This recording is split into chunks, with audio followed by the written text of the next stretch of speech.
नहमदुहु व नसल्ली अला रसूलिहिल करीम अम्मा बाद औज़ु बिल्लाहि मिनश शैतानिर रजीम बिस्मिल्लाहिर रहमानिर रहीम।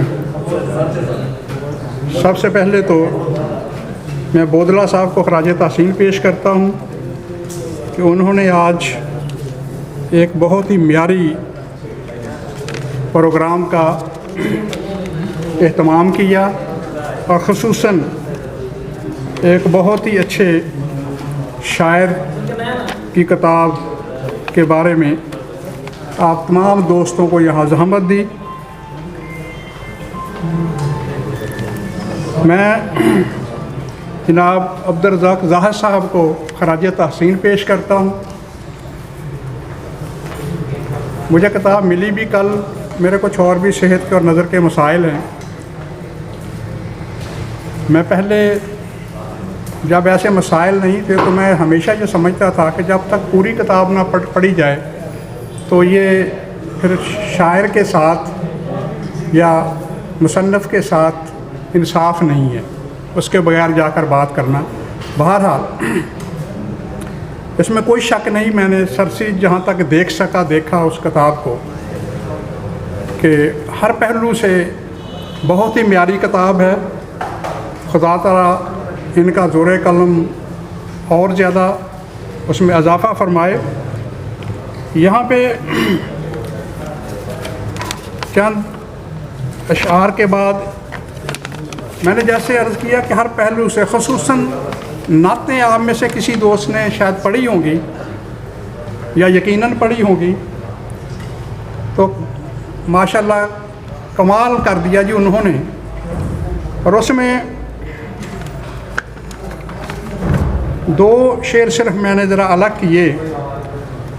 खुद खुदा जी को रज रज तकेंदा रहा, सोनी जुल्फी दियां कसमां भी चेंदा रहा, जिंदे मूंजी दे विच जिंदी यादें दे विच रब कुरान नाज़िल करेंदा रहा।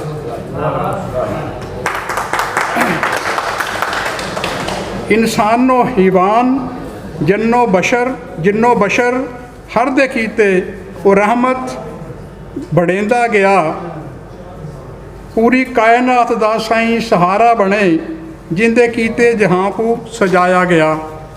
इसमें कोई शक नहीं, अल्लाह ताला फरमाते हैं कि हज़रत मोहम्मद मुस्तफ़ा सल्लल्लाहु अलैहि वसल्लम की ज़ाते ग्रामी वजह तख्लीक़ कायनात है। अल्लाह ताला फरमाते हैं कि अगर मैं आपको पैदा ना करता तो कोई चीज़ भी पैदा ना करता।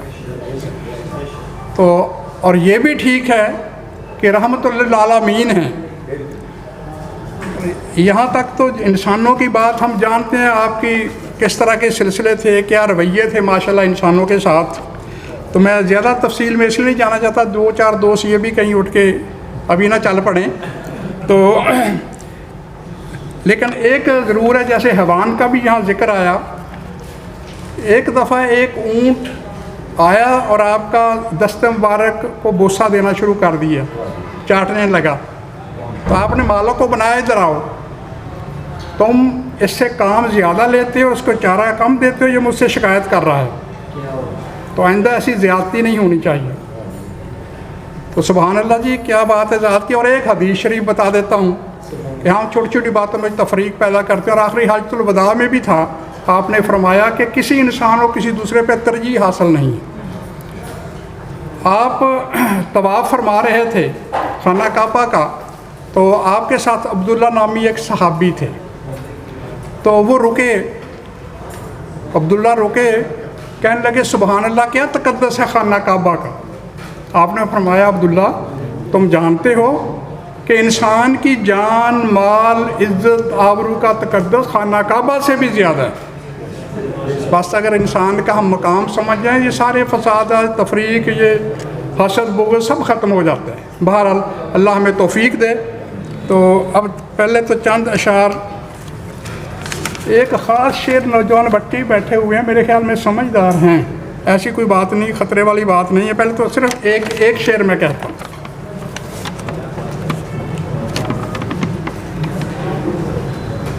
तेरी मेरी मोहब्बत पे कैसा सवाल जनाब, तेरी मेरी मोहब्बत पे कैसा सवाल, इन्नल्लाहु जमीलुन युहिब्बुल जमाल।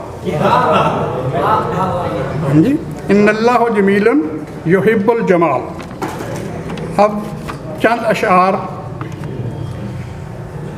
बराबर की सतह पे रह के ज़िंदगी बिताऊंगा, बराबर की सतह पे रह के ज़िंदगी बिताऊंगा, ना झुकूंगा किसी के सामने, ना कंधों पर उठाऊंगा। ये अज़ियतें सब की सब खुद ही सह लूँगा मैं, दुनिया में मगर दिल किसी का नहीं दुखाऊंगा।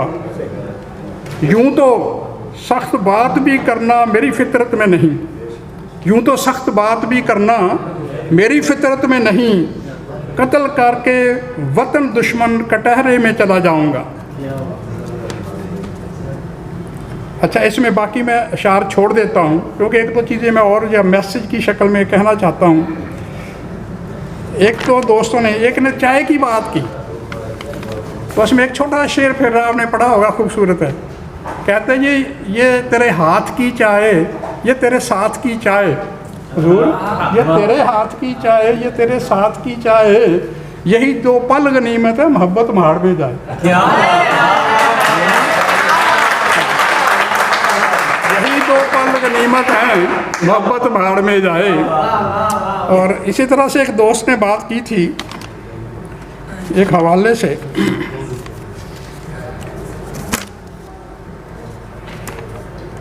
इधर चले। अच्छा, चस क्या लफ्ज़ किसी दोस्त ने इस्तेमाल किया था यहाँ, चस, तो वो भी शेर आपने पढ़ा होगा, खूबसूरत है।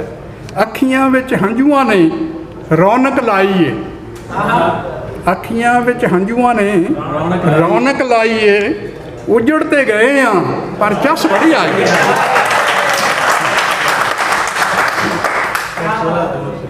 अब इजाज़त दें तो थोड़ा सा एक मैसेज है, हम यानी अपने अवाम के लिए भी और अपने रहनुमाओं के लिए जिनको हम मुंतखब करते हैं। पहले तो हमारा ये हाल है कि ज़ाहिर कहते हैं जो किया जाए उसी का फल मिलता है, ठीक है ना जी। वो किसी ने कहा था कि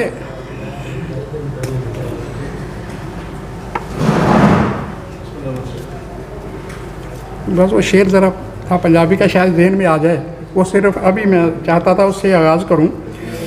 कि बात ये है, अवाम का ये हाल है कि ये क्या करना कुछ, उम्मीदें कुछ, मतलब ये, और बदकिस्मती से हमारी बर्बादी भी इसी वजह से है, कौलो फेल में तजाद। ये क्या कि सूरज पे घर बनाना और फिर छाँव तलाश करना, ये क्या कि सूरज पे घर बनाना और फिर छाँव तलाश करना, खड़े भी होना तो दलदलों पे फिर अपने पाँव तलाश करना, खड़े भी होना तो दलदलों पे फिर अपने पाँव तलाश करना। ये इसमें देहाती भाइयों के हवाले से भी, इसके साथ दूसरा शेर इसी के साथ है। चले भी आना शहरों में चमकते ख्वाबों को साथ लेकर, चले भी आना शहरों में चमकते ख्वाबों को साथ लेकर, बंदो वाला इमारतों में फिर अपने गांव तलाश करना। अब रहनुमाओं के हवाले से भी है, इधर तो ये हमारे काम इस तरह के हैं, अब उधर भी ज़रा महसूस ना करे कोई दोस्त, ये आपस की बातें हैं। कभी बैयत फ़रोख्त कर दी, कभी फसीलें फ़रोख्त कर दी, कभी बैयत फ़रोख्त कर दी, कभी फसीलें फ़रोख्त कर दी, मेरे वकीलों ने मेरे होने की सब दलीलें फ़रोख्त कर दी। और आपके वकील इंटरनेशनल लेवल पे आपके रहनुमा वकील हैं। कभी बैयत फ़रोख्त कर दी, कभी फसीलें फ़रोख्त कर दी, मेरे वकीलों ने मेरे होने की सब दलीलें फ़रोख्त कर दी, अपने सूरज तो क्या जलाते मेरे चिरागों को बेच डाला। वो अपने सूरज तो क्या जलाते मेरे चिरागों को बेच डाला, फरात अपने बचा के रखे मेरी सबीलें फ़रोख्त कर दी।